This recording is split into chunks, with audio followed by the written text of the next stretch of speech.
la mutuelle de santé. Et c'est une initiative à saluer, parce que l'ADER, au-delà du financement, a pu avec l'agence de la CMU accompagner les acteurs, les entrepreneurs pour qu'ils mettent en place une mutuelle. Et ce principe mutualiste permet d'adresser les problématiques des soins de santé, qui est une problématique très importante dans la mesure où elle peut constituer un frein à la pleine réalisation de l'activité de l'entrepreneur. Donc cela vient vraiment compléter le dispositif qui est mis à la disposition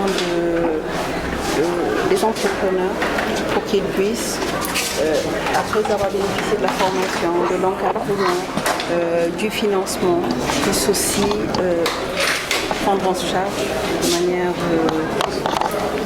manière la plus adéquate leur santé et celle de leur famille. Madame la ministre, vous êtes revenue tout à l'heure sur aujourd'hui le poids des organisations de l'économie solidaire et sociale et sur l'urgence aujourd'hui du fait que la plupart de ces organisations ne sont pas appuyées à des instituts de prévoyance. Est-ce que vous pouvez revenir?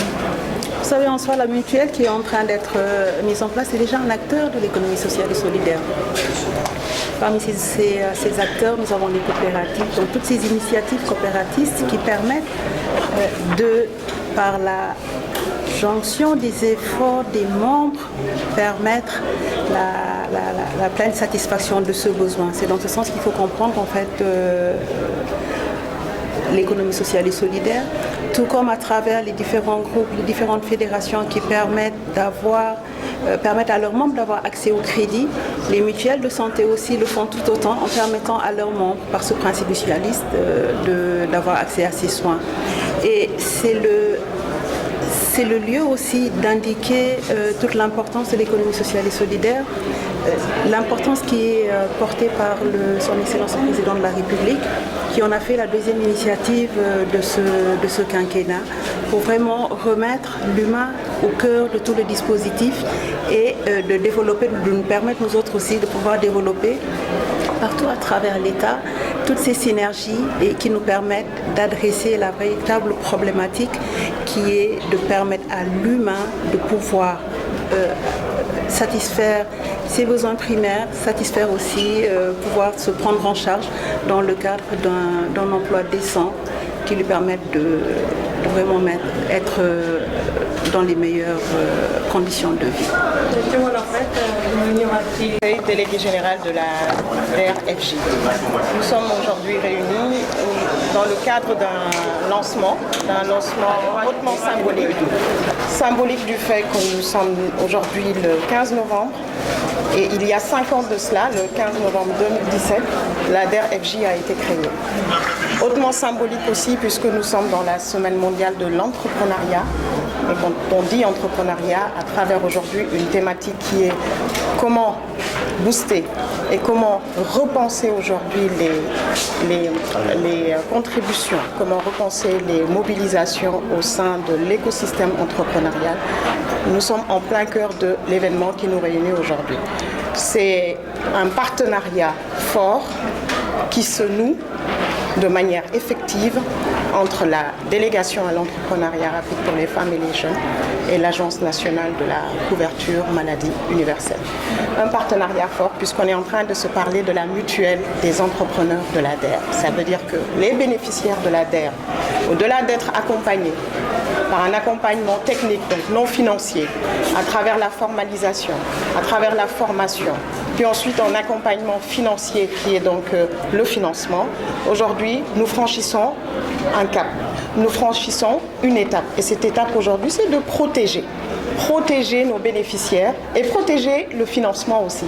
Parce que ça a été dit, un bénéficiaire qui a des soucis de santé ou ses enfants ont des soucis de santé, aujourd'hui c'est difficile de pouvoir mobiliser toute la ressource dans une activité génératrice de revenus. On va également penser à ce qui est tout simplement une sécurité sanitaire. Donc il est de notre rôle de pouvoir, à travers aujourd'hui l'agence de la couverture de maladies universelle, de pouvoir accompagner cette cible. On commence par une phase pilote, mais une phase pilote non moins négligeable, puisqu'on est en train de se parler de 100 000 bénéficiaires. Aujourd'hui, le produit Nanocrédit, c'est 100 000 bénéficiaires.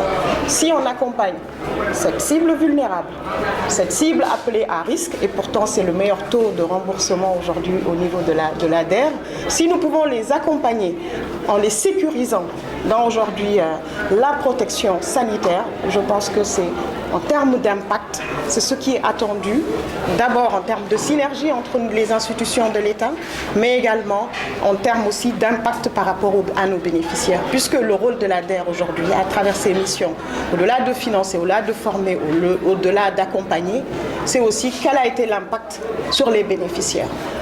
L'amélioration des conditions de vie, c'est gagner ou regagner une certaine dignité, mais également cette couverture sanitaire, c'est aujourd'hui quelque chose de très important.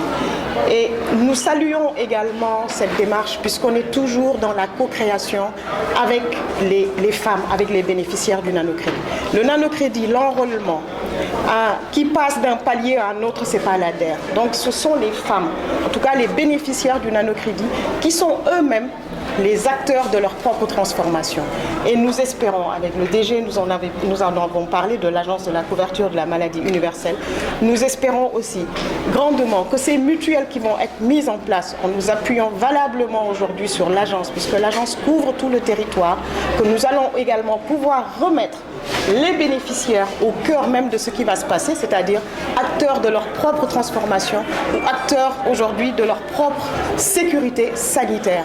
Et c'est tout le travail aujourd'hui que je salue, qui aboutit aujourd'hui à la couverture maladie. Demain, nous espérons aller beaucoup plus loin encore dans la protection sociale, dans la retraite, et nous espérons aussi pouvoir aller même dans les logements sociaux. Donc on est en train de se parler d'un pacte. C'est un package où nous démarrons aujourd'hui avec la couverture maladie, mais nous espérons à terme arriver à un package où on va retrouver effectivement la retraite, la sécurité sociale et même le logement social. Tout ceci est en cours, donc c'est un processus, mais nous avons aujourd'hui quand même atteint un niveau non négligeable où nous devons continuer, nous ne devons pas dormir sur nos lauriers, nous devons pousser encore la machine. Aujourd'hui c'est le nanocrédit et pouvoir demain avoir sur les autres produits de la DER également cette mutuelle qui puisse les accompagner. Parce que cette cible, elle n'est pas que pour le nanocrédit, le produit n'est pas que pour le nanocrédit, mais c'est une phase pilote et comme je le dis, non moins importante puisqu'on est sur une cible de plus de 100 000 bénéficiaires. Voilà, docteur Bokar Mamadou Daf, directeur général de l'Agence nationale pour la couverture maladie universelle. On va vers une mutuelle pour les entrepreneurs de la DER. Est-ce que vous pouvez revenir sur les opportunités même de cette mutuelle? Merci beaucoup. Je crois qu'il faudrait d'abord saluer la vision de son Excellence, le Président de la République, qui a mis en place ces deux institutions, ces deux programmes qui sont très très importants pour appuyer les populations vulnérables d'une façon générale. Et saluer aussi la traduction effective de cette vision par les responsables de la DER qui ont compris qu'il faut assurer la mitigation des risques en santé. Et nous-mêmes, nous avons compris que pour faire l'assurance maladie, il faut respecter la loi des grands nombres. Cette mutuelle de santé qui va dans un premier temps couvrir 100 000 personnes, et derrière ces 100 000 personnes, il faut voir les femmes, les jeunes, et à travers les femmes surtout, voir la famille. Donc il y aura certainement les enfants qui vont être intégrés, les maris, etc. Et donc ce travail, il faut le percevoir comme une initiative très importante, une innovation qui va se traduire très certainement sous peu de temps à l'échelle nationale et internationale, parce que ce sera la première mutuelle que les gens verront avec un si grand nombre. et donc un grand impact en matière de santé. C'est pourquoi l'Agence nationale pour la couverture maladie universelle a prévu de s'impliquer directement pour accompagner cette mutuelle-là, notamment pour ce qui concerne l'immatriculation des bénéficiaires, la production de cartes individuelles, la portabilité. Portabilité, il faut comprendre que quelqu'un, par exemple, qui est à Saraya ou Niassia, comme on le disait tout à l'heure, qui a besoin de soins à Dakar, qu'il puisse le faire sans trop de difficultés. Donc, ça va aller au-delà de ce que les mutuelles traditionnelles sont en train de faire. Et donc, ça va aussi nous aider à faciliter un peu le travail que nous sommes en train de mettre en place à travers les bureaux CMU, où à chaque fois que quelqu'un viendra avec sa carte, on a la possibilité de l'identifier, de l'authentifier et de lui dire les prestations auxquelles il a droit. Donc, ça va faciliter énormément le travail. Et nous pensons que cette mutuelle va servir, en tout cas, d'impulsion pour les autres sectoriels, qui ont aussi des nombres importants d'acteurs qu'ils accompagnent. Il s'agit d'accompagner, il ne s'agit pas de se substituer à ces acteurs-là pour qu'ils soient protégés. Et se protéger dans le cadre de la couverture sanitaire universelle, c'est aller dans le sens du développement. Comme on l'a dit tout à l'heure en Wolof, quand vous êtes malade, vous ne pouvez pas produire, vous ne pouvez pas transformer. Et cela est très très important et je pense que l'ADER a compris cela. Nous sommes là ensemble dans le cadre du partenariat, dans le cadre de la synergie. Nous voulons servir de modèle pour tous les autres et nous pensons qu'on va y arriver. Et nous souhaitons simplement que les plus hautes autorités, le moment venu, puissent lancer ceci parce que c'est une très très grande initiative. Et il s'agit à terme, dans un court temps, de permettre à l'ensemble des Sénégalais, ou bien à la plupart des Sénégalais, de pouvoir se traiter sans trop de problèmes. Donc en tout cas, que l'accessibilité à la barrière financière ne soit pas là pour leur barrer la route par rapport aux postes de santé, aux centres de santé, etc. Mais c'est aussi un moyen pour préserver les ressources qui ont été injectées, les financements. Parce que naturellement, pour tomber dans la catastrophe, dans le piège de la pauvreté, c'est très facile lorsque vous êtes malade, surtout lorsqu'il s'agit de dépenses catastrophiques. Et avec la structure mutualiste, cela leur permettra simplement de pouvoir se traiter à tous les échelons de la pyramide sanitaire pour pouvoir se traiter, arriver en bonne santé très rapidement, récupérer leur santé et pouvoir reprendre leur travail sans trop de dommages. C'est ça le sens aujourd'hui de cette rencontre que nous voulons féliciter. Parce que c'est un travail de longue haleine, qui a débuté en 2019, qui est arrivé aujourd'hui à une consécration. Maintenant, ce qui reste à faire, c'est que simplement chacun de son côté puisse, en tout cas, se scindre les reins pour qu'on puisse, en tout cas, avoir ce modèle que nous souhaitons pour le Sénégal et pour la population sénégalaise. Mais concernant la couverture en termes de coûts, est-ce que vous êtes déjà fixé sur combien l'entrepreneur va donner? Est-ce que ce sera des soins gratuits? C'est ces avantages-là qu'on le poursuit. Non, on ne peut pas parler de soins gratuits. Les soins gratuits, et son Excellence le Président de la République les a déjà déterminés pour les cibles spéciales que sont les 0,5 ans, les femmes enceintes qui ont besoin de césarienne, les personnes âgées de 60 ans et plus et les personnes qui ont besoin d'une séance d'hémodialyse. Maintenant, pour les autres, il va falloir contribuer.